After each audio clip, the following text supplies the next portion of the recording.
5 things. That's it. That's all you need if you're just starting out. Not a huge list, but they're still gonna take you a long way. So let's get right into it.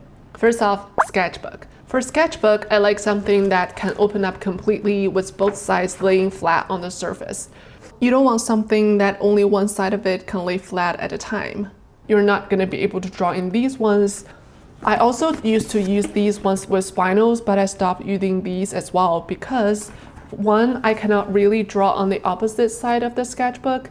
I don't know if it counts, but I would like to use both sides because I think that's more environmental friendly. Another reason being I find these spinal ones aren't that durable because after a while the pages start to fall through the gaps.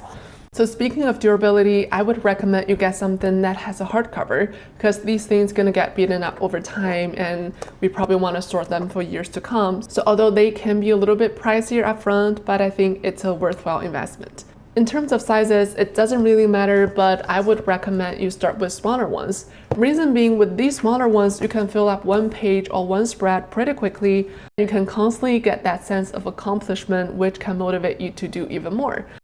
And apart from these ones, which you can use at home, I would also recommend you get some pocket-sized ones. You can take these with you on the go and draw wherever and whenever you want.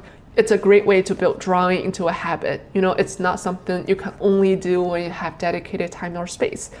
And I think it's a very important mindset or habit to cultivate as an artist. Next up, print paper. Not for drawing, although you can, but I use these as my warm-up sheets. So every time when I'm gonna start drawing, I would come in here and just warm up with ovals and long lines or boxes. I would usually do at least one sheet front and back. It really warms my hand up and get me prepared, so I would recommend you do the same. Next up, pens. I put these over pencil because I think even as a beginner, it is super important that you start drawing with pens. Reason being, I think this is the best tool to push you out of that perfectionism mindset, which oftentimes makes drawing become something stressful rather than enjoyable, and also what slows people down from improving.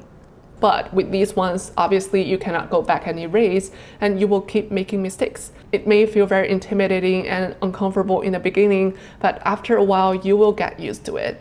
You will realize it's totally okay to make mistakes. It's no big deal. Actually, it's great that you're making mistakes. That's how you know where you should work on and keep improving.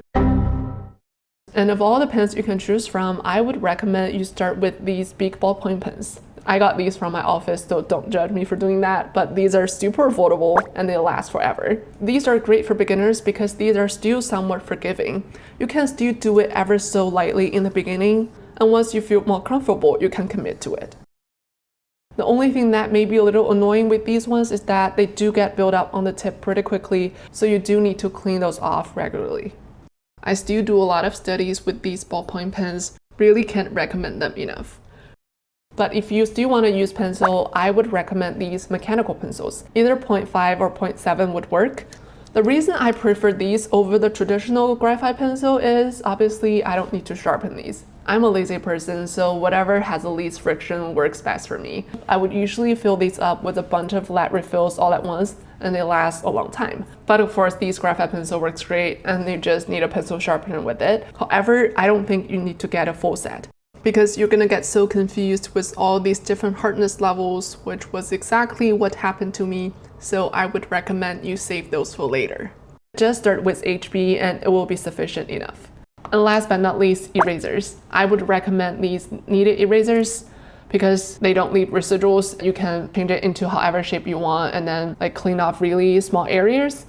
These vinyl or rubber ones, I still use them, but I only use them when I need to clean off a larger area. These will be more efficient in those cases. Apart from art supplies, a nice and easy setup can also help you practice more efficiently. I have this video here about my drawing setup, so go check that out as well. And I'll see you guys in the next one. Bye!